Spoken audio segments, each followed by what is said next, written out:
자, 오늘은 요한계시록 세 번째 시간이고 계시록 2장을 보겠습니다. 우선 2장 1절을 한번 보죠. 계시록 2장 1절. 계시록 2장 1절. 에베소 교회의 사자에게 편지하라. 오른손에 7뼈를 붙잡고 7금촛대 사이를 거니시는 이가 이르시되, 이렇게 시작하죠. 에베소 교회의 사자에게 편지하라.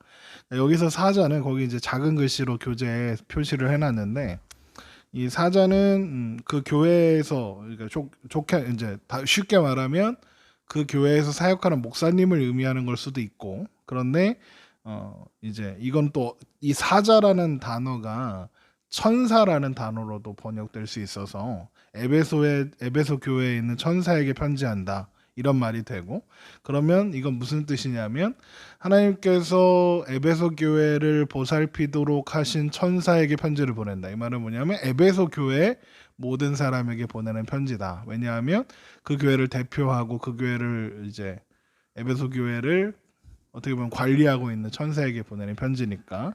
그래서 이 사자에게 편지하라라고 함으로써 에베소 교인 전체를 이 편지의 대상으로 삼는 그런 표현이다라고 이렇게 할 수 있고, 그러니까 이제 교회 지도자라는 뜻도 있지만 교회를 지키는 천사다, 뭐 이런 뜻이고, 그러면서 동시에 그 천사가 에베소 교회만 지키고 있겠냐고, 모든 시대 속에 교회를 지킬 테니까, 그렇다면 이제 지금 이 시대고 모든 시대 속에 있는 교회를 향한 메시지다, 이런 거지. 자, 에베소 교회의 특징을 이제 교재에 이렇게 써놨는데, 에베소 교회는 우선 항구 도시였습니다. 항구 도시 하면 떠오를 수 있는 이미지가 뭐냐면 배가 많이 왔다 갔다 할 거고, 무역이 많이 발전을 할 거고, 무역이 막 발달을 하면 경제적으로 뭐라 그래? 경제적으로 이렇게 되게 부유한 도시가 되겠지. 그런데 동시에 이 항구 도시의 특징들 중에 하나가 뭐냐면 종교성이 발달해. 왜 종교성이 발달하냐면 바다에 나가면 그 예상할 수 없는 상황들 때문에 신들을 모시게 되는데, 그래서 여러 가지 신들을 섬기게 되는 그런 도시적 배경을 가지고 있는 거지. 그래서 그 지도를 보면 에베소 교회의 위치가 어디냐면 그 이렇게 들어가 있는, 이걸 뭐라고 하더라? 곳이라고 그러나? 이걸 만이라고 그러지. 이렇게 보면 깊숙이 들어가 있잖아. 이렇게 에베소 지역이. 찾았어, 에베소? 3호 위에 있는. 그래서 이제 양쪽에서 오는 파도가 막히는 지형으로 되어 있기 때문에 항구로 발달하기가 참 좋았던 거지. 그래서 당연히 이제 당연히 상업의 중심지였고, 상업의 중심지고 사람들이 많이 모이고, 또 항구 도시 배를 타는 사람들이 많이 있었기 때문에 여러 가지 종교가 발달했기 때문에 뭐가 발달했겠냐면 우상 숭배가 발달하고 있었다. 그런데 이 에베소 또한 그 누구냐면 로마 황제의 지배를 받고 있었기 때문에 이 우상 숭배 하나에 로마가 이제 주도하던 무슨 숭배가 또 있냐면 황제를 신으로 여기는 황제 숭배도 같이 유행하고 있는 거야. 왜냐하면 당시의 상결에는 황제의 허가 없이, 로마의 허가 없이 불가능했기 때문에. 그러면 황제를 숭배하지 않는다, 나는 황제를 신으로 생각하지 않는다라고 하면 그 허가를 받을 수가 없는 거야. 그래서 당연히 항구 도시, 상업이 발달한 도시라고 하면 그곳에서는 두 가지, 황제 숭배와 우상 숭배, 하나로 합쳐 우상 숭배지. 우상 숭배가 가득 있는 도시인 거지. 특별히 여기에서 유행했던 가장 주요 신, 이 도시의 주요 신은 아데미라는 신이었는데, 이 아데미 여신의 그 특징이 뭐냐면 그거야. 이렇게 풍요의 신. 뭔가 이렇게, 그래서 상징이 이렇게 나무인데 풍성하게 이파리가 막 있는 그런 나무를 상징으로 한대. 그래서 그런데 이 풍요를 상징하는 신들의 제의가 있을 거야. 그러니까 제사 방법 있을 거야, 그렇지? 그게 뭐냐면 이제 이 아데미는 여신이거든. 그래서 여기에 종사하는 사람들은 다 여자야. 그러니까 여자 사제들이라고. 그런데 이 풍요의 신 아데미를 숭배하는 방법이 뭐냐면 그 여사제들과 성관계를 하는 거예요. 그러니까 좀 혼음이라고 해서 여러 사람이 한꺼번에 막 이렇게 막그 뭐라 그러지? 이렇게 이 사람 저 사람하고 관계하는 그런 혼음을 하는 거예요. 그게 이제 숭배 제사의 방법이었던 거예요. 그러니까 당연히 이 음란함이 가득한 도시가 됐겠지. 그또 에베소에는 2만 7천 명 정도가 들어가는 큰 야외 극장도 있었대. 그러니까 엄청 큰 극장인 거지. 거기에 또 셀수스라는 도서관이 있었는데 바벨로니아라는 곳에 있었던 도서관에 맞먹을 만큼 큰 도서관이 있었다고 해. 그리고 또 여기에서 숭배하는 여신 신 중에 하나가 니케라는 여신이었는데 승리의 여신, 전쟁의 여신이었고 그래서 대형 니케 여신상이 거기 세워 있었다고 하고 아까 얘기했던 것처럼 황제 숭배가 번영했던 곳이고 그러니까 그곳에 교회가 있다면 제일 먼저 이 사람들이 맞닥뜨리게 될 어려움이 뭐냐면 우상 숭배하는 자들과 황제 숭배하는 자들과 이 니케 여신, 아데미 여신 이런 신들과 싸워야 하는 거야.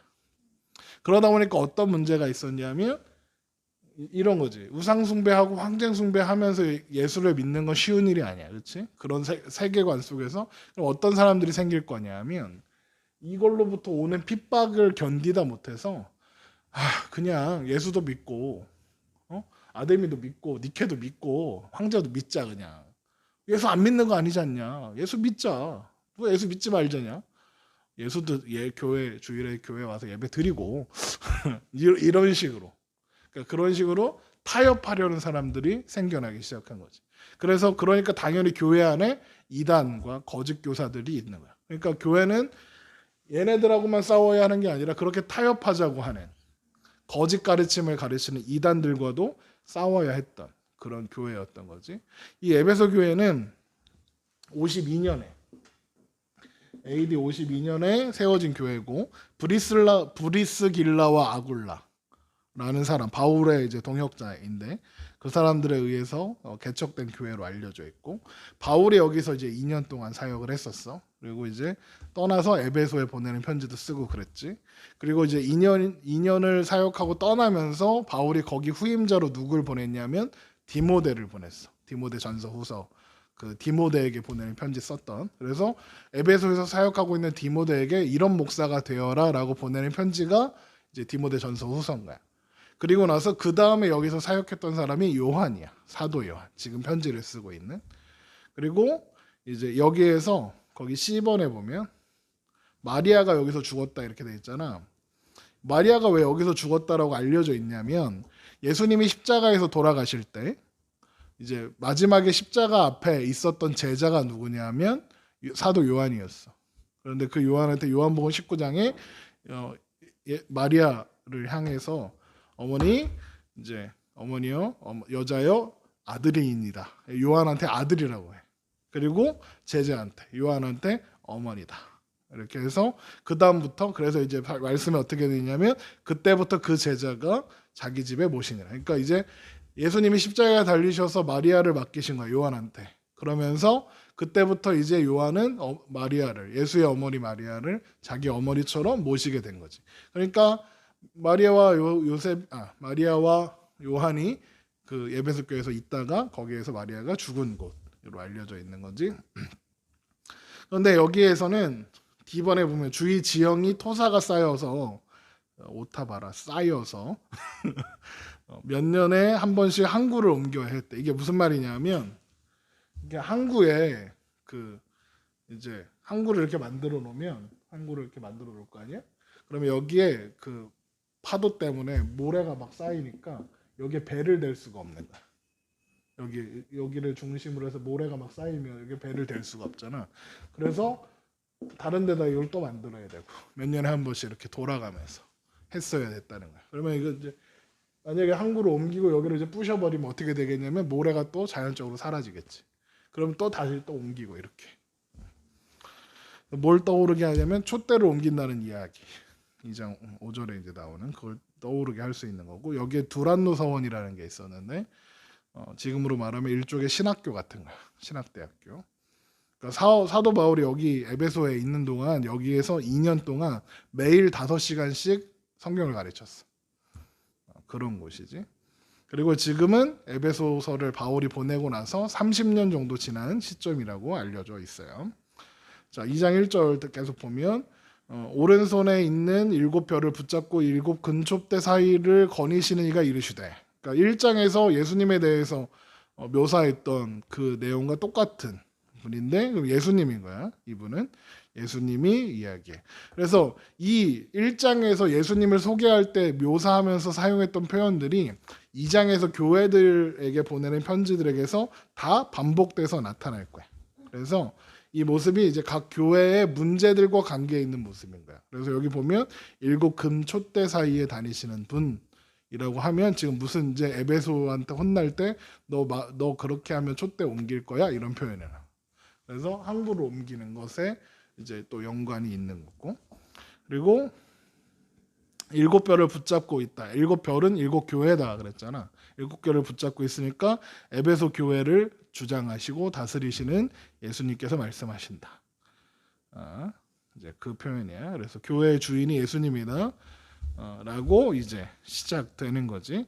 일단 에베소 교회에게 예수님이 먼저 칭찬을 하셔. 2장 2절을 보세요. 내가 내 행위와 수고와 내 인내를 알고 안돼. 예수님이 아신대. 네가 지금 얼마나 고생하고 있는지 안돼. 내가 안다. 위로가 되는 거죠. 주님이 아신다. 다 알아주신다. 네가 얼마나 고생하고 사는지 다 알고 있다. 그러면서 칭찬하는 게 뭐냐면 악한 자들을 용납하지 않은 것과 자칫 사도라하되 아닌 자들을 시험하여 그의 거짓된 것을 네가 드러낸 것과. 그러니까 이게 무슨 말이냐면 이단의 거짓 가르침을 이제 용납하지 않고 그것을 잘 대처해서 싸웠다 이런 거지. 그러니까 아까 여기에 뭐가 있다고 그랬냐면 두란노 서원이 있다고 했지. 거기에서 성경을 가르치고 말씀을 가르쳐도 일종의 신학교 같은 거란 말이지. 그러니까 분명한 어떤 말씀의 기준 같은 게 세워져 있던 교회인 거야. 그러니까 이단들을 가려내는데 아주 탁월했겠지. 말씀을 정확하게 알고 있으니까 어떤 말씀의 기준 같은 게 딱 세워져 있으니까 이단들이 막 이상한 소리 하면 그거는 성경적으로 맞지 않아. 저거는 옳지 않아. 이렇게 딱딱 할 수 있었던 거지. 그래서 동시에 뭐라고 하냐면 네가 참고 내 이름을 위하여 견디고 게으르지 아니한 것을 안다 그러시지. 그러니까 예수님을 위해 예수님의 이름을 위해서 우상 숭배하는 거, 황제 숭배하는 거, 교회에 들어오는 이단들을 싸우고 이러는 것들을 게으르지 않고 최선을 다해서 예수님의 이름을 지킨 것을 알고 있다. 칭찬한다 이거지. 그래서 이 모습을 보면서 우리가 뭘 알 수 있냐면 교회는 진리 아닌 것과는 싸워야 해. 그러니까 좋은 게 좋은 거가 되면 안 돼. 그게 중요하지. 그래서 역사 속에서 교회 안에는 이런 치열한 교리 논쟁들이 있었어. 예를 들면 예수님이 사람으로 온 게 아니다라고 주장하는 이단도 있었고, 그냥 이렇게 홀로그램처럼 사람의 모양만 난 거지 영만 오신 거다. 사람의 뭐로 오신 게 아니다. 막 이렇게 주장하는 이단부터, 그리고 뭐 성부, 성자, 성령 삼위일체를 부정하는 이단, 그리고 뭐 그 외에도 예수님은 죽지 않았다라는 이단, 뭐 이런 여러 가지 이단들이 많이 있었지. 그러니까 그런 이단들의 가르침에 잘 대처한 교회가 에베소 교회였던 거지. 믿음으로 열심도 있고 교리적으로 신학적으로 탄탄한 기초도 가지고 있고. 그러니까 대충 믿는 사람들이 아니었던 거야. 믿음을 위해서 땀도 흘리고 봉사도 하고 성경도 막 가르치고. 그런데 문제가 뭐냐면 그 살아가는 사회가 우상 숭배하고 황제 숭배하고 이단들 많고 막 이래. 그러니 매일의 삶이 전쟁 같았겠지. 그래서 네가 참고 내 이름을 위하여 견디고 게으르지 아니한 것을 아노라.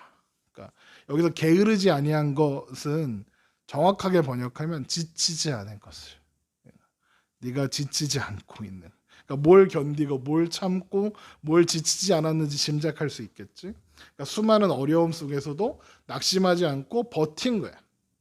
자, 그러면 이 정도 되면 괜찮은 교회잖아. 이제 5번이야.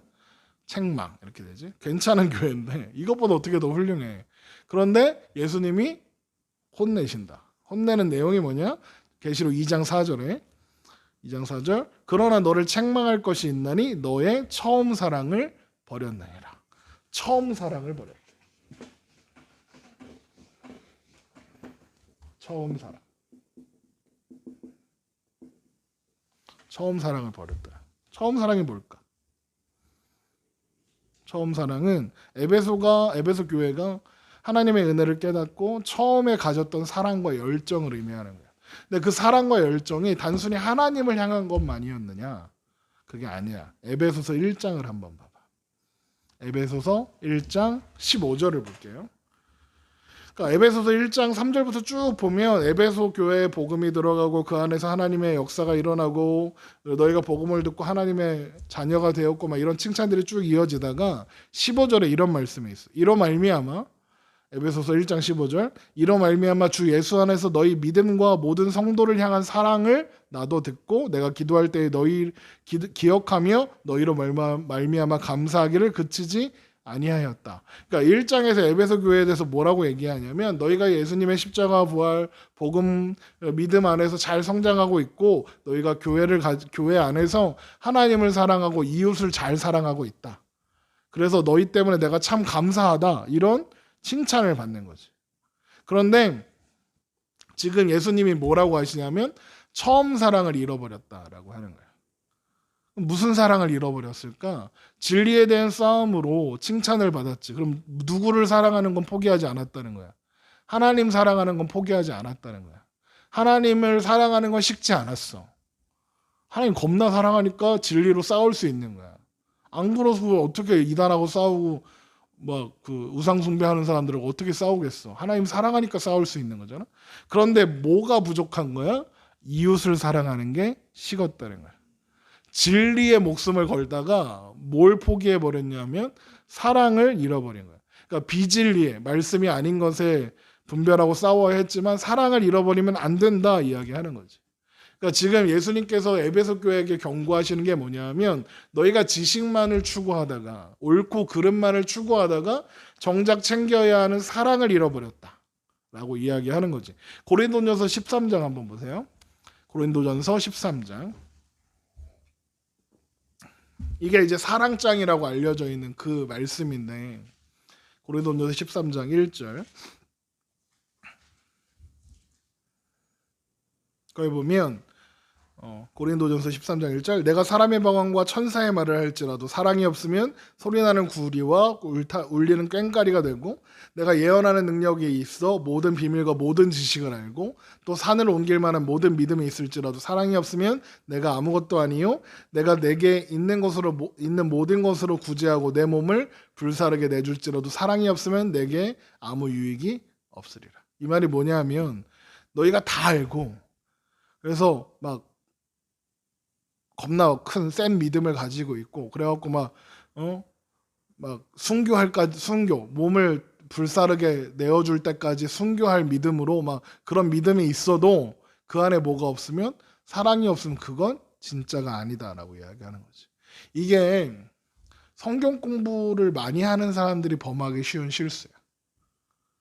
왜냐하면 성경 공부를 막 이렇게 하다 보면 어떤 문제들이 일어나냐면 이 성경 공부도 이모상 목사님한테 성경 공부도 안 배우고 무슨 성경을 안다고 그래 네가 막 이런 우리 교회는 그런 사람은 없지만 얼마 전에 이제 서울에서 그 이상한 교회가 하나 있어. 빛과 뭐 교회 있는데 그 교회가 성경에 있는 훈련을 한다면서 그 막 클럽 같은 데 가갖고 사람들 막 춤추고 놀고 있는데 막 사람들 이렇게 막 지적하면서 복음을 전하는 예수 안 믿으면 지옥 가 이 새끼들아 막 이러면서 하는 거지. 그러면 사람들이 어떻게 하겠어? 이 미친 또라이 아니야? 이러면서 막 이렇게 할 거냐. 그 핍박을 당해라고. 또 이제 배고픔과 막 이런 거를 경험해야 한다고 하면서 일주일에 한 끼만 먹고 버티기 뭐 이런 거. 그리고 또 뭘 또 시켰냐면 그 궁핍함의 그러니까 그 어려움 가운데 그거를 느껴야 한다면서 뭘 시켰냐면 똥을 먹으라고 했다. 인분. 그런 거 하는 거지. 그러면서 그 사람들이 뭐냐면 너희들이 이런 훈련을 안 받아보고 어떻게 예수 믿는다고 할 수 있냐. 이딴 식으로 하는 거지. 무슨 똥을 먹어야 예수 믿는 건가? 그런 식으로. 그러니까 옛날에 한때 유행하던 요즘도 유행할 것 같은데 복음학교라는 게 있었어. 나중에 복음학교 누가 가라고 하면 가지 마. 성민아. 안 가도 돼. 근데 복음학교를 갔다 온 사람들의 특징이 뭔지 알아? 복음 학교를 안 갔다 왔으니까 넌 복음을 모른대. 내가 지금 성경 공부를 몇 년을 했는데 나는 복음을 모르는 사람을 만드는 거야. 와, 되게 어이가 없는 거지. 그러니까 뭐냐면 자기가 옳다고 생각하는 걸 할 때 그거를 이제 범하게 되는 실수가 무례함이야. 내가 옳은 것을 가지고 있다라고 생각할 때 내가 옳고 진리니까 무례해도 된다고 생각하는 거야. 그래서 전도하는 사람들이 무례한 사람이 되게 많아. 내가 진짜 싫어하는 타입이야. 그러니까 나도 전도를 하는 사람이지만 전도하는 사람들 중에 막 이렇게 그러니까 자신감이 있는 거랑 무례한 거랑은 다르잖아. 그치? 근데 무례한 사람들이 오만방자한 전도자들이 의외로 많아. 아니 내가 이렇게 좋은 걸 알려주는데 왜 안 듣냐고 막 승질 내고 막. 그러니까 물론 잘못된 것을 지적하고 바로잡는 건 중요해. 그치? 그래서 내가 그거 열심히 하려고 하지. 그런데 싸움을 하려는 게 목적이 아니라 그 내용, 예수님의 거룩하심과 유일하심과 믿음의 진수인 사랑, 그 능력, 사랑의 용서와 사랑의 역사가 목적이 되어야 한다는 거야. 거기 보면 그 고린도전서 13장에 보면 그런 거 다 해도 아무 소용 없대잖아. 아무 유익도 없대잖아. 그러니까 에베소 교회가 한 잘못은 뭐냐면 진리를 지키려고 하다가 사랑을 잃어버린 거야. 이게 개혁신학이라는 것을 지향하는 분들이 하는 실수 중에 하나야. 나도 개혁신학을 지향하는 사람이지만 그러다 보니까 어느 쪽으로 가게 되냐면 막 이 분별 말씀에 대한 어떤 분별력 같은 게 있으니까 이건 옳고 저건 틀려라고 하니까 어떻게 되냐면 틀리다라고 생각하는 사람을 정죄하고 막 이렇게 가게 되는 거지. 그러니까 그렇게 가면 안 된다는 거지. 어떻게 가야겠어? 그러면 사랑으로 대해야 한다는 거지. 잘못된 것을 알고 있는 건 그 사람 잘못이 아니잖아. 그렇지? 그럼 어떻게 해야 돼? 사랑으로 그 사람이 들을 귀가 열리게끔 기도하며 그 사람을 위로하고 그 사람에게 조심스럽게 가르쳐 주어야 하는 거지. 야 너는 그것도 모르냐 막 이렇게 하면 안 되는 거지. 그러니까 그 바울이 이제 그런 질문을 받아. 무슨 질문을 받냐면 우상에게 바쳐진 재물을 먹어도 됩니까? 라는 질문을 받는단 말이야. 그 이제 고린도전서 8장에 나오는 얘기인데 한번 봐봐. 고린도전서 8장.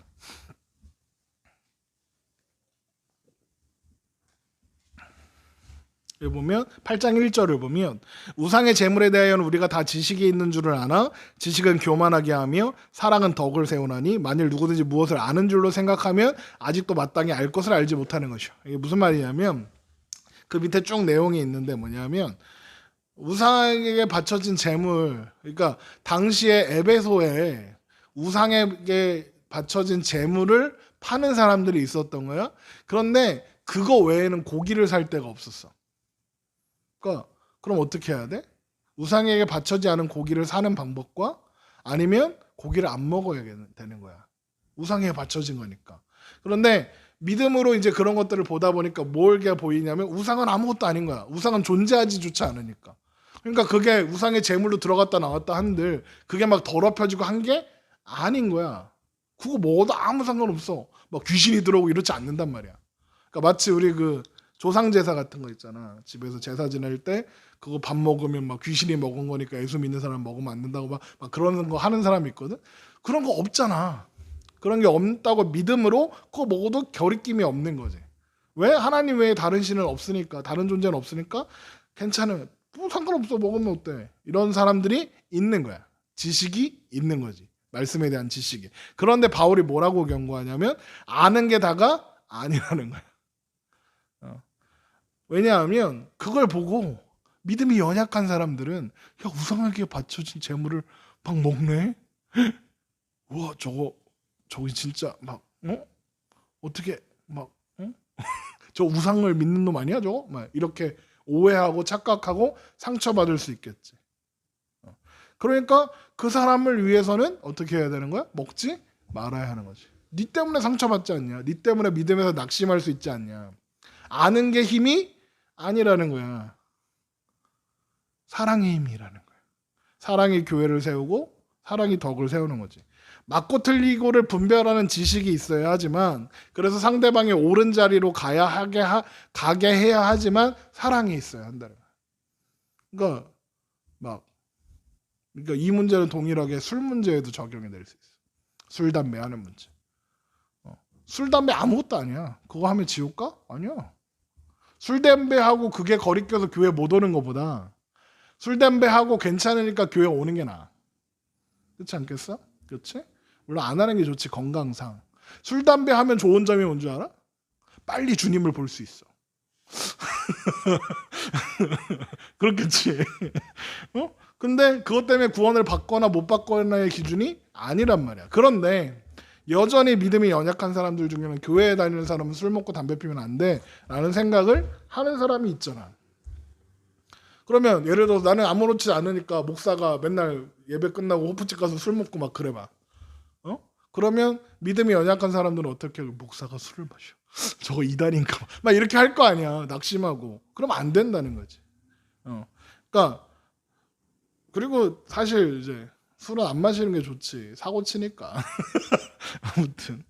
그러니까 사랑으로 해야 하는 거지. 사랑으로 생각해야 하는 거지. 그렇다고 사랑을 막 빙자해서 아무렇게나 다 하게 막 이렇게 사랑이니까 술 담배 괜찮다며 그럼 마약도 하죠 뭐. 막 그렇게 가면 안 된다는 거야. 그렇게 가면 안 되겠지. 그렇지? 그걸 얘기하는 게 아니야. 그런데 뭘 얘기하는 거냐면 사랑을 이야기하면서 강압적으로 바꾸려고 하는 거야. 예를 들면 올해는 아마 못할 것 같은데 작년에 그 서울광장에서 동성애 축제 이런 거 하잖아.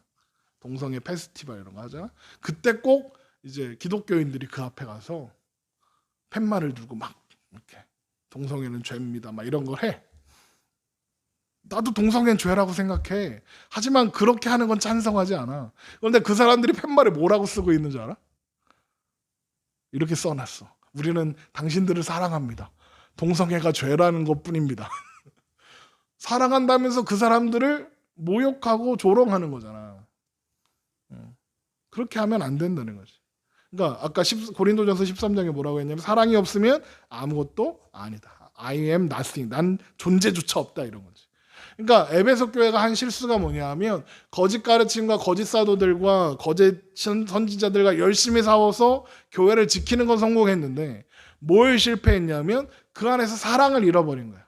그러니까 사랑을 잃어버렸으면 어떤 일이 일어났을까? 이런 거 일어났겠지. 막 교회 성도들이 막 요만큼만 실수해도 막 그거 말씀대로 하지 않았다고 막 이렇게 지적질하고 이런 거. 그래서 하나님을 사랑한다면 너희가 하나님을 향한 사랑으로 그렇게 진리를 위해 싸우고 있다면 그러면 거기서 멈추지 말고 이웃을 사랑하는 곳에 더 나아가야 한다. 이러는 거지. 그러면서 7뼈를 붙잡고 7금초대를 거니시는 인자의 환상. 그랬잖아. 그러니까 그런 교회들일수록 어떤 마음이 있냐면 자부심이 강해. 그러니까 그 아까도 예를 들었던 복음학교 이런 데는 자부심이 되게 강해. 그래서 복음학교로 와야 된다고 막 이렇게 자부심이 되게 강해. 근데 그건 자부심인 동시에 교만이기도 한 거야. 나만 답을 알고 있고 막. 그런데 주님이 뭐라고 하시냐면 에베소 교회에 오른손에 7뼈를 붙잡고 7금초대를 사이를 거니시는 이가 말씀하신다. 무슨 말이냐? 니들이 뭔데 막 이렇게 자부심을 가지고 니들이 뭔데 교만을 하고 있냐? 교회의 주인은 너희가 아니라 나야, 예수야, 예수님이야 라고 말씀하시는 거지. 정신 차려 이 새끼들아. 지금 교회가 니네 건 줄 알아? 내 거야. 내가 원하는 건 사랑이야. 칼처럼 칼로 무 자르듯이 딱딱 자르는 게 아니라 사랑이야 라고 말씀하시는 거지. 그러니까 하나님과 이웃을 사랑하는 교회는 하나님을 사랑하고 이웃을 사랑하는 것으로 세상에 빛을 비추는 거야. 그러니까 너희의 착한 행실, 그러니까 너희는 세상의 빛이라 너희 착한 행실을 사람들 앞에 비추어 하나님의 영광을 돌리게 하라. 그러니까 하나님 그 착한 행실이 뭐겠어? 하나님께 받은 사랑으로, 관용으로, 은혜로 사람들을 만나고 대하는 게 사랑인 거지. 그런데 그 빛을 비추는 역할을 지금 에베소 교회는 못 하고 있는 거야. 그렇지? 그런데 F 해봐봐. 교재 F.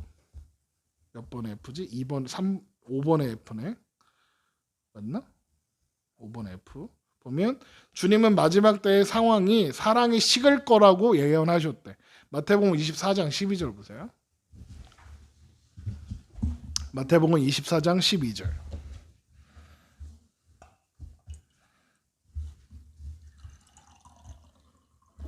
마태복음 24장 12절.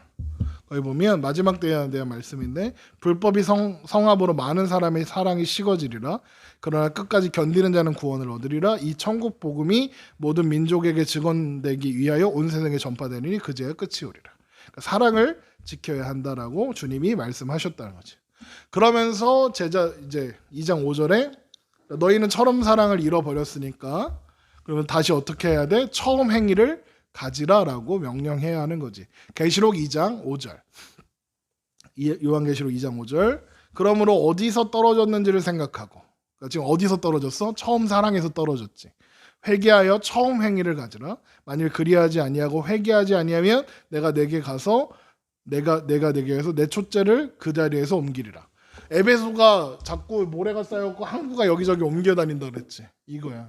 그러니까 에베소 사람들은 촛대를 옮긴다, 항구를 옮겨버린다라는 의미로 같이 받아들일 수 있는 거지. 그러니까 생각하고 회개하면 행위를 바꿔야 한대. 이게 이제 이게 회개의 핵심이야. 생각하고 내가 무슨 죄를 지었나 생각하고 하나님 앞에 회개하고 회개하는 것은 끝나는 것이 아니라 행동을 바꾸는 거. 이게 회개의 모습이지. 기억하라. 뭘 기억해라? 뭘 기억해라? 생각해라. 뭘 생각해라? 받은 은혜를, 받은 사랑을, 처음 행위를 생각해라. 처음 받은 구원을, 그 구원을 생각해라. 예수님이 어떻게 사랑하셨는지, 하나님이 어떻게 사랑하셨는지 기억하고 생각해라. 이거고 회개하라. 회개하는 거. 처음 행위를 가지라. 처음 행위를 행하라. 이런 거야. 무슨 말이냐면 원래 하던 대로 해야 돼. 너희들 원래 너희가 어떤 존재였는지 하나님의 은혜를 알고 하나님의 사랑을 알아서 하나님을 사랑하고 이웃 사랑하기에 그 누구보다도 가장 아름다웠던 너희들이잖아. 근데 지금 너희들은 지식으로만 충분해가고 정죄하고 사람들에게 상처 주는 일만 하고 있잖아. 그러니까 처음에 하나님을 만났을 때, 복음을 처음 만났을 때 경험했던 은혜로 말미암아 가졌던 모든 것들을 회복해라. 하나님을 사랑하고 이웃 사랑하는 거, 예배를 감격하고 이웃을 향한 배려, 넉넉한 마음 이런 것들을 회복하라는 거지. 그러니까 회개의 당연한 결과가 뭐냐면 돌이키는 거니까. 그런데 회개하지 않으면 촛대를 옮기신대. 이게 뭐냐면 촛대는 교회였잖아. 무슨 말이야? 촛대를 옮겨버리면 뭐가 돼? 그건 교회가 더 이상 아니라는 거야. 빛을 비추는 교회의 사명을 잃어버렸으니까. 너희는 세상의 소금이니 소금이 그 맛을 잃으면 짜게 못하니까 밖에 던져 줘 사람들에게 밟힐 수밖에 없다. 그러니까 그런 교회 필요 없다는 거지. 교회라는 이름을 가졌으나 교회가 아닐 수 있다는 거야. 그렇지? 자, 그런데 다시 2장 6절에는 다시 또 칭찬을 해. 오직 네가 내게 이것이 있으니 내가 니골라당의 행위를 미워하는도다. 나도 이것을 미워하느니라. 내게 이것이 있으니 니골라 행위를 미워하는 것이 있으니 이런 뜻이야. 니골라당이. 그러니까 그러면 우리는 니골라당이 뭔지 모르잖아. 니골라당 뭔지 알아? 모르지. 처음 들어봐? 그렇지. 니골라당. 니골라당이 뭐지? 그런데 여기엔 설명을 안 해. 왜 설명을 안 할까? 에베소 교회 사람들은 니골라당 그러면 걔네들 할 거 아니야. 그렇지. 우리가 신천지 그럼 누군지 알지. 신천지가 뭔지 따로 설명 안 해도 되잖아. 이런 느낌인 거야. 그러니까 니골라당 그러면 우리는 몰라. 예를 들어서 한 100년쯤 뒤에 신천지 없어지고 나서 신천지가 뭔데? 이럴 거 아니야. 이게 같은 느낌인 거야. 니골라당은 뭐냐면 사도행전 6장 5절에 보면 안 찾아도 돼? 설명해 줄게. 거기에 보면 7명의 집사님을 세우는 얘기가 나와. 거기에 그때 스데반, 빌립, 프로고노, 니가노르, 디몬, 바메나 그리고 니골라가 나와. 7 집사 중에 한 사람이야. 니골라는 7명의 집사 중에 한 사람이었다고. 그렇지? 그런데 얘네들이 하는 주장이 뭐였냐면 이제 나중에 또 살펴볼 텐데 몸은 더러워. 영은 깨끗해. 그러니까 이미 버린 몸 아무리 애써봤자 깨끗하게 못하잖아. 뭐 어떻게 하면 되겠어? 아무거나 하고 살면 되는 거야. 그러니까 가서 아데나 신전 여자들하고 막 같이 자고, 그리고 막 우상도 섬기고 우상에게 드린 고기도 막 먹고 나이트도 가고 클럽도 가고 맘대로 괜찮아. 어차피 몸은 더러운데 뭐 영만 깨끗하면 돼. 이걸 뭐라고 하냐면 이원론 이단이라고 해요. 완전히 몸과 육을 구별하는 거지. 그래도 구별이 돼? 안 돼. 근데 하는 거야. 2장 14절을 봐봐. 2장 14절을 보면 이 사람이 니골라당이 뭔지에 대해서 설명을 하고 있는데, 그러나 너에게 두어 가지 책망할 것이 있나니 거기 내게 발람의 교훈을 지키는 자들이 있도다. 발람이 발락을 가르쳐 이스라엘 자손 앞에 걸림돌을 놓아 우상의 재물을 먹게 하였고 또 행음하게 하였느니라. 이와 같이 내게도 니골라당의 교훈을 지키는 자들이 있도다. 그러니까 무슨 말이냐면 이게 뭐냐면 발람의 죄악을 행하고 우상의 재물을 먹게 하고 막 이러잖아. 발람이 잘못한 게 뭔지 알아야 될 거 아니야, 그렇지? 민수기 31장을 봐야 돼. 민수기 31장 16절.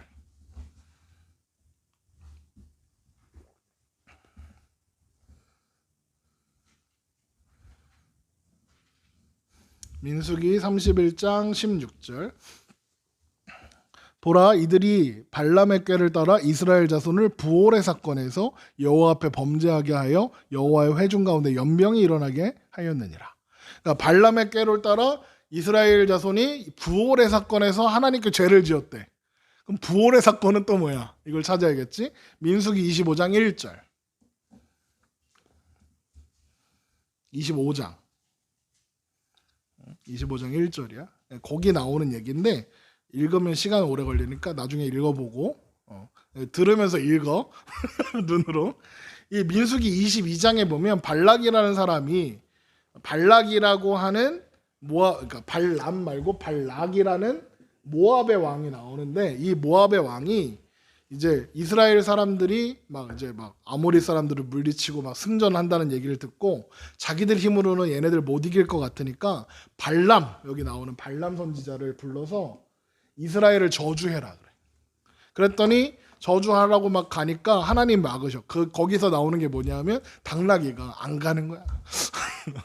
저주하러 가야 되는데 안 가는 거야. 막 때리니까 막 해서 하나님이 당나귀한테 말을 하게 해. 말을 해갖고 나귀가 그만 때려. 아파. 야, 저기 앞에 안 보여? 저 앞에 지금 하나님의 사자가 칼을 돌리고 있어. 너 가면 뒤져.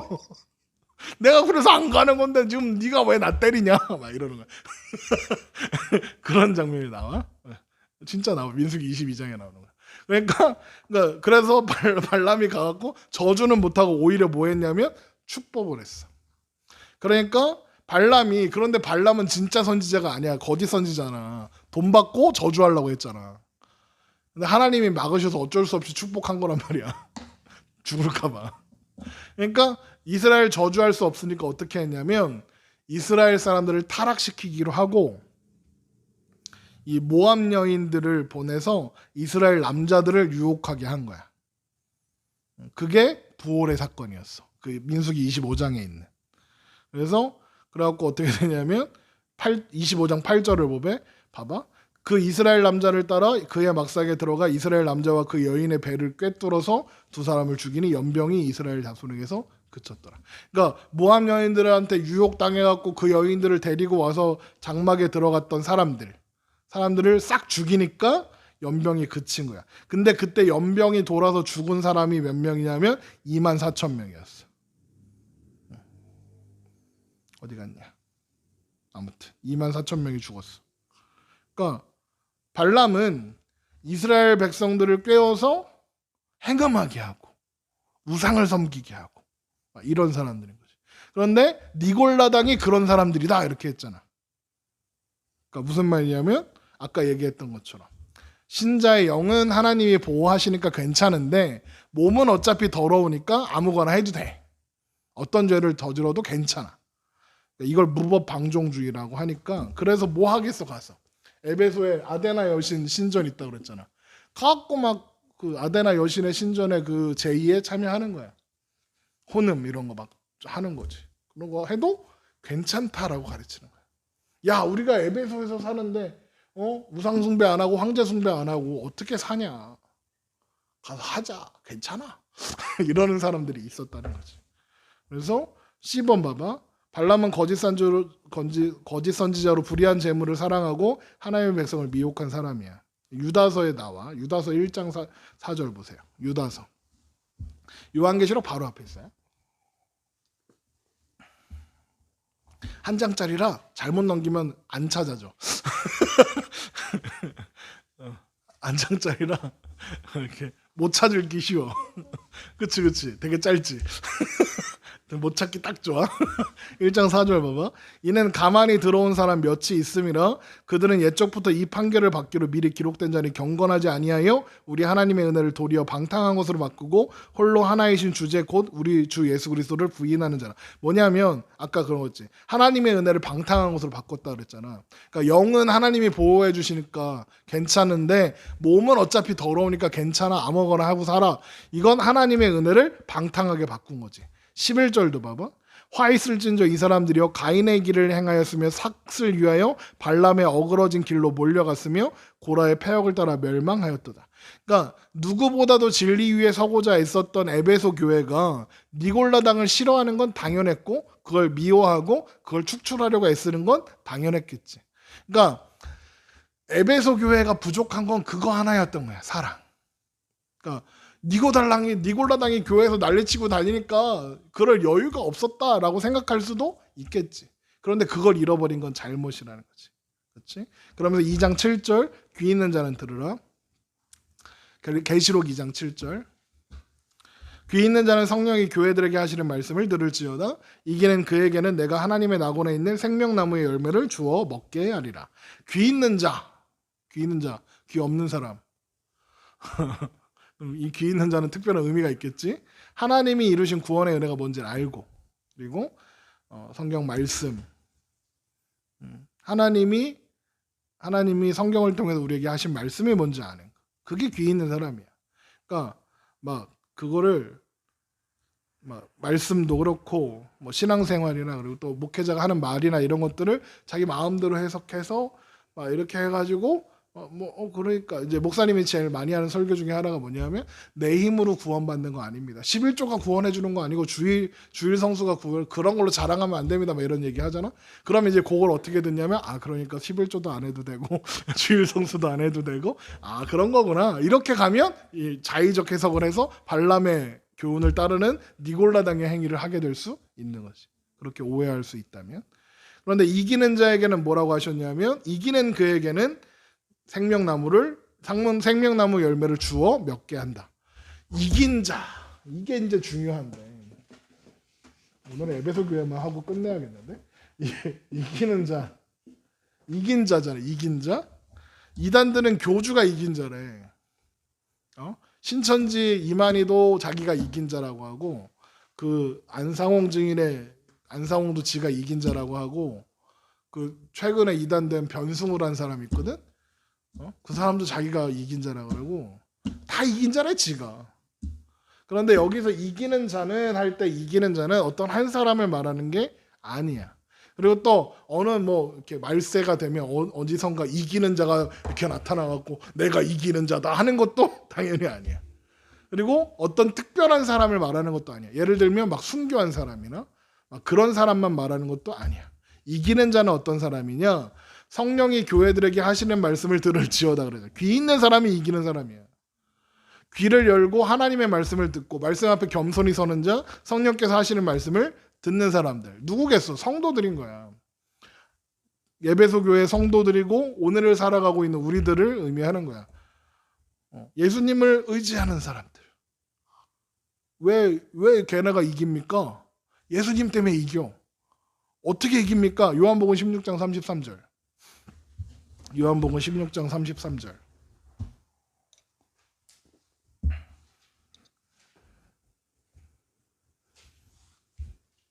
요한복음 16장 33절. 요한복음 16장 33절. 이것을 너에게 이르는 것은 너희로 내 안에서 평안을 누리게 하려 함이라. 세상에서는 너희가 환난을 당하라. 같이 읽어요. 담대하라. 내가 세상을 이겼노라. 누가 이기셨어? 예수님이. 예수 안에서 이기는 거지. 로마서 8장 36절도 보세요. 로마서 8장 36절.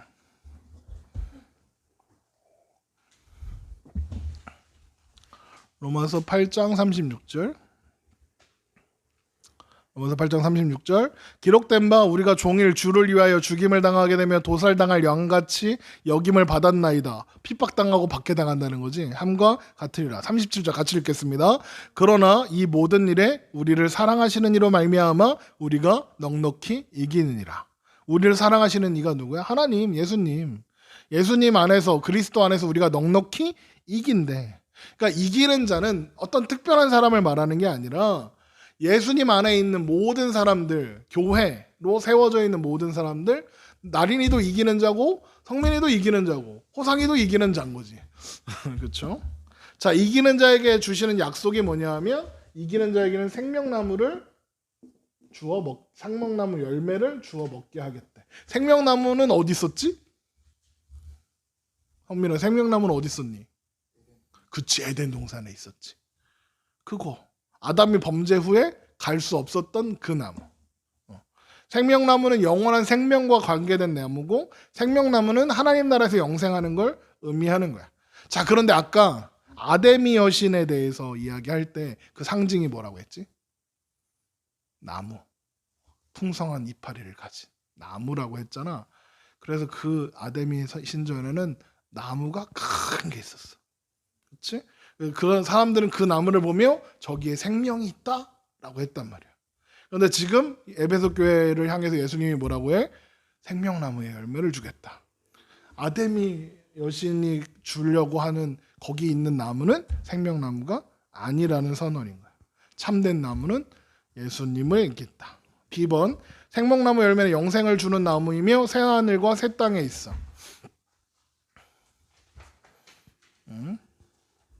B번.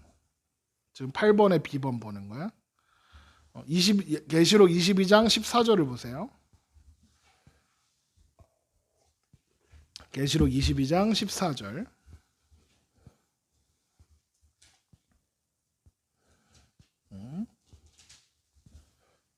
여기 보면 자기 두루마리를 빠는 자는 복이 있으니 이는 그들이 생명나무에 나아가며 문들을 통하여 성에 들어갈 권세를 받으려 함이로다. 개들과 점술가들과 음행하는 자들과 살인자들과 우상숭배자들과 및 거짓말을 좋아하며 지어내는 자는 다 성 밖에 있으리라. 여기 보면 그리스도로 자기 두루마리를 빨아. 이 빠는 게 뭐야? 계시록 7장 14절. 계시록 7장 14절. 이 빠는 사람들이 생명나무에 간다 그랬지? 그렇지? 그런데 7장 14절에 이거 두루마리 빠는 게 뭐냐? 계시록 7장 14절. 내가 말하기를 내 주여 당신이 하시느니다 하니 그가 나에게 이르되 이는 큰 환난에서 나오는 자들인데 어린 양의 피에 그 옷을 씻어 희게 하였느니라. 그러니까 두루마기를 빤다는 건 뭘로 빠는 거야? 예수님의 피로 그 옷을 빠는 거야. 그래서 옷이 휘어진대. 이거 당연히 예수님 피가 막 이렇게 어디 이렇게 담겨 있는데 거기다 옷 빤다는 얘기는 당연히 아니야. 피로 옷 빨면 빨개지지 하얘지지 않아. 무슨 얘기겠어? 예수님의 피로 죄 씻음을 받는다는 거지. 계시록 22장 17절. 행함으로 받는 것이 아니라 믿음으로 받는 거예요. 생명 얻는 생명나무의 열매는. 계시록 22장 17절. 성령과 신부가 말씀하시기를 오라 하시는도다. 듣는 자도 오라 할 것이요 목마른 자도 올 것이요 또 원하는 자는 뭐라고? 값없이 생명수를 받으라. 그러니까 뭘 해갖고, 그러니까 얘기했잖아. 아까 이기는 자는 생명나무의 열매를 주겠다 그랬잖아. 그러니까 내가 뭘 해서 이겨야 될 것 같잖아. 그러니까. 근데 그게 아니라 아까 이기는 자도 뭐라고 했어? 예수 안에 있는 자가 이기는 자라고 했지. 그리고 여기도 생명수를 어떻게 받아? 값없이 받아. 예수 안에서 구원을 받아서 예수 안에 있음으로 말미암아 생명수를 받는 거야. 그래서 8번에 2번에 영어 2 8번에 2번에 이기게 하시는 분도 그리스도다. 계시록 12장 7절. 거기 보면 이제 하늘에 전쟁이 있으니 이렇게 시작하는데 계시록 12장 7절. 하늘에 전쟁이 있으니 미가엘과 그의 사자들이 용과 더불어, 용은 여기 사탄이야. 용과 더불어 싸울 때 용과 그의 사자들도 싸우나 이기지 못하여. 그렇지? 천사가 못 이겨. 다시 하늘에서 그들이 있을 곳을 얻지 못한지라. 그런데 큰 용이 내쫓기는 옛뱀 곧 마귀라도 하고 사탄이라고도 하며 온 천하를 꿰는 자라. 그가 땅으로 내쫓기니 그의 사자들도 그와 함께 내쫓기리라. 10절에 내가 또 들으니 하늘에서 큰 음성이 있어 이르되 이제 우리 하나님의 구원과 능력과 나라와 또 그의 그리스도의 권세가 나타났으니 우리 형제들을 참소하던 자 곧 우리 하나님 앞에서 밤낮 참소하던 자가 쫓겨났고 우리 형제들이 어린 양의 피와 자기들의 증언하는 말씀으로써 그를 이겼으니 그들은 죽기까지 자기 생명을 아끼지 아니하느라. 그러니까 지금 어떻게 이긴 거야? 어린 양의 피로 증언하는 말씀, 복음으로 사탄을 이기신 거지. 예수님이 이기시는 거야. 그런데 여기에 또 중요한 게 있는데 여기에서 생명나무의 열매를 주게 했다. 요한계시록 돌아와서 요한계시록 2장으로 돌아와서 2장 7절로 돌아와서 하나님의 낙원에 있는 생명나무의 열매를 주어 먹게 하리라 할 때 그 생명나무 할 때 그 생명나무의 단어를 보면 유론이라는 헬라어 단어를 쓰거든. 유론. 근데 이 유론은 나무라는 뜻, 그러니까 영어로 하면 우드야. 나무지. 그렇지. 그런데 이 우론이라는 단어는 다른 곳에서는 어떻게 쓰였냐면 십자가를 가리킬 때 써요. 그러면 다른 나무도 있어요. 이렇게 될 거 아니야? 다른 나무는 덴드론이라는 단어를 사용해서 나무를 가리키기도 해. 걔도 똑같이 우드야. 덴드론이라는 단어도 헬라어도. 근데 요한복음에는 덴드론을 안 쓰고 이거 유론이라는 단어를 쓴 거야. 그럼 뭐야? 지금 사도 요한은 생명나무를 말하면서 의도적으로 뭘 말하고 있는 거야? 십자가를 말하고 있는 거야. 그러니까 생명은 어디서로부터 오는 거야? 예수 그리스도의 십자가로부터 오는 것이다. 에베소 사람들아 너희 동네에서 섬기고 있는 아데미 여신의 사원에서 그 나무에서 나오는 게 아니라 십자가에서 나오는 것이다. 그리고 그 십자가의 근원은 누구야? 예수님이잖아. 그렇지? 계시록 22장 1절. 계시록 22장 10절. 계시록 22장 1절. 계시록 22장 1절. 그가 수정같이 맑은 생명수의 강을 내게 보였어. 그렇지? 생명수의 강이 막 이렇게 흐르고 있어. 강이 흐르고 있어. 그런데 하나님과 및 어린 양의 보좌로부터 나왔대. 그러니까 강 끝에 뭐가 있는 거야? 보좌가 있는 거지. 보좌. 의자야? 하나님과 어린 양의 보좌가 있어. 보좌가 있는 거지. 거기로부터 생명수의 강이 흘러나오는 거야. 보좌로부터. 자, 그런데 길 가운데로 흐르더라. 강 좌우에 뭐가 있어? 생명나무가 있어. 생명수의 강이 흐르는데 그 강 좌우에 나무가 심겨져 있는데 생명나무가 심겨져 있는 거야. 그 생명나무가 12가지 열매를 맺되 달마다 그 열매를 맺고 달마다 맺는다는 1년 내내 맺는다는 거야. 그렇지? 그 잎사귀들은 만국을 열매만이 영생을 주는 게 아니라 잎사귀는 치료하는 힘이 있다는 거지. 봐봐. 하나님과 어린 양의 보좌로부터 물이 흘러나와서 생명수의 강을 이루는데 강 좌우에 생명나무가 심겨져 있어. 얘네들은 그러니까 어떤 특별한 나무인 게 아니라 생명수를 빨아들여서 열매 맺는 나무가 생명나무인 거야. 이해되지? 그러니까 생명수의 강물을 흡수해서 성장한 나무라서 생명나무인 거야. 그럼 그 생명은 생명나무가 가진 게 아니라 하나님과 어린 양으로부터 나오는 생명인 거지. 자, 그래서 에베소 교회의 결론은 뭐냐? 옳은 건 너무 중요해. 옳아야 돼. 진리 가운데 서 있어야 돼. 말씀을 바로 알아야 돼. 그런데 사랑이 없으면 아무것도 아니야. 하나님께서 기뻐하시는 게 무엇인지 귀를 열고 들어야 돼. 사랑해야 돼. 옳은 것을 가지고 칼을 휘두르는 건 안 돼. 그런데 옳은 것을 가지고 사랑으로 가야 하는 거야. 그렇지? 그래서 에베소 교회의 결론은 고린도전서 13장이야. 사랑이 없으면 내가 아무것도 아니다. 오케이? 지금 58분을 했어. 에베소 교회 하나 설명하는데